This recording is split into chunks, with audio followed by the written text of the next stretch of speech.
கர்த்தருடைய பரிசுத்த நாமத்துக்கு மகிமை உண்டாவதாக. இந்த புதிய நாளை தந்த நேசருக்கு இறுதி நாளத்திலிருந்து நன்றிகளை செலுத்தி இந்த சத்தத்தை கேட்கிற உங்கள் ஒவ்வொருவரையும் பிதா குமாரன் பரிசுத்தாவின் நாமத்தினாலே ஆசீர்வதித்து வாழ்த்துகிறேன்.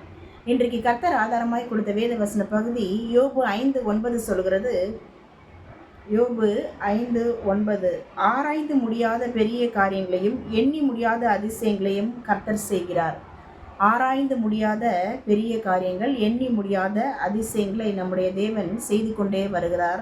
நம்முடைய எல்லை எங்கிலும், நம்முடைய பிள்ளைகளுடைய வாழ்க்கையிலும், நம்முடைய வாழ்க்கையிலும், நம்முடைய குடும்பத்திலும், நம்முடைய வேலை வருமானங்கள், பிஸ்னஸ் வருமானங்கள், ஊழியத்தின் ஆத்தும அறுவடை பணிகள், சரீர சுகபலன் காரியங்கள், எல்லா காரியங்களிலும், எல்லா எல்லை எங்கிலும் எண்ணி முடியாத அதிசயங்கள், ஆராய்ந்து முடியாத பெரிய காரியங்களை கர்த்தர் செய்து கொண்டே வருகிறார். யாருக்கு என்று பார்ப்போமானால், இப்போது கூப்பிடும் உமக்கு உத்தரவு கொடுப்பார். ஸோ கூப்பிட்டு கொண்டே இருக்கிறவர்களுக்கு it means who are all keep on praying with the Lord and spending a time with the God's feet and calling upon our Lord, asking our Lord, knocking the door of the Lord and searching the Lord through the words of God, or praising the Lord through worship and thanksgiving to the Lord.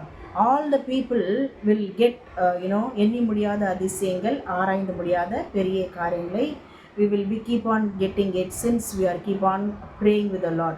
Number 2, யாருக்கு கர்த்தர் எண்ணி முடியாத அதிசயம், ஆராய்ந்து முடியாத பெரிய காரியங்கள் செய்கிறார் என்று பார்ப்போமானால், தேவனை நாடி என் நியாயத்தை தேவனிடத்திலே ஒப்புவிப்பேன். ஸோ நாம் லூக்கா 18:7 வாசிக்கிறோம். அவரை நோக்கி, அவரால் தெரிந்து கொள்ளப்பட்ட இரவும் பகலும் அவரை நோக்கி கூப்பிடுகிற தம்மால் தெரிந்து கொள்ளப்பட்டவருடைய விஷயத்தில் நீடிய பொறுமையுள்ளவராய் இருந்து நியாயம் செய்யாமல் இருப்பாரோ, அதி சீக்கிரத்திலே நியாயம் செய்வேன் என்று லூக்கா 18:7-8 வாசிக்கிறோமே.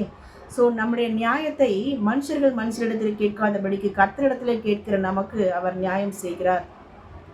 அது மாத்திரமல்ல,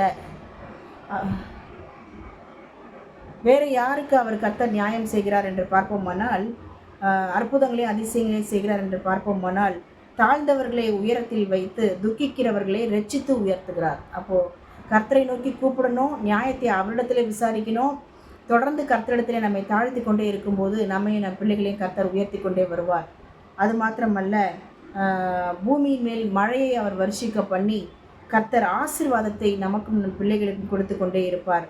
அது மாத்திரமல்ல, தந்திரக்காரர்களின் உபாயங்களை கர்த்தர் அழித்து போட்டு அபத்தமாக்குகிறார். ஸோ நமக்கு விரோதமாய் செயல்படுகிற சத்துருக்களின் வல்லமைகளை கர்த்தர் சங்கரித்து நிர்மூலமாக்கி நம்மையோ அவருக்குள்ளாக நம்மை தாழ்த்துகிற நம்மை உயர்த்தி எண்ணி முடியாத அதிசயங்கள், ஆராய்ந்து முடியாத பெரிய காரியங்களை கிரைக்க முடியாத விதத்தில் செய்து நம்மை மகிழ்விப்பாராக. தொடர்ந்து மகிழ்வித்து கொண்டிருக்கிறார். இனிமேலும் அற்புதங்களையும் அதிசயங்களையும் கவுண்ட்லெஸ் வேலை அவர் செய்து அன்இமேஜினபிள், யூஷுவல், அப்நார்மல் வேலை அவர் அற்புதங்களை அதிசயங்களை செய்கிற நம்முடைய வல்லமையை வெளிப்படுத்தி தம்முடைய நாமத்தை மகிமைப்படுத்துவார்.